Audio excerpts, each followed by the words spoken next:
নীলফামারীর উত্তরা ইপিজেডের সনিক কোম্পানিতে মেশিন বিস্ফোরণে 2 জন শ্রমিক অগ্নিদগ্ধ হয়েছে।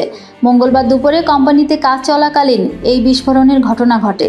অগ্নিদগ্ধ 2 শ্রমিককে গুরুতর অবস্থায় উদ্ধার করে নীলফামারী জেনারেল হাসপাতালে ভর্তি করা হয়। পরে অবস্থা আশঙ্কাজনক হওয়ায় উন্নত চিকিৎসার জন্য রংপুর মেডিকেল কলেজ হাসপাতালে স্থানান্তর করা হয়েছে। দগ্ধ শ্রমিকরা হলেন নীলফামারী সদরে সোনারাই ইউনিয়নের তিলাই জয়চণ্ডী বানিয়াপাড়া এলাকার গজেন্দ্রনাথ রায়ের ছেলে লিটন চন্দ্র রায় ও সৈয়দপুর উপজেলার কামারপুকুর সরকারপাড়া এলাকার নাজিম উদ্দিনের ছেলে দেলোয়ার হোসেন। তারা উভয়েই সনিক কোম্পানির ডাই কাস্টিং সেকশনে শ্রমিক হিসেবে কর্মরত ছিলেন। কর্তব্যরত চিকিৎসকরা জানায়, মেশিন বিস্ফোরণে তাদের শরীরের প্রায় 60% পুড়ে যায়। এতে উভয়ের অবস্থাই অত্যন্ত সংকটপূর্ণ।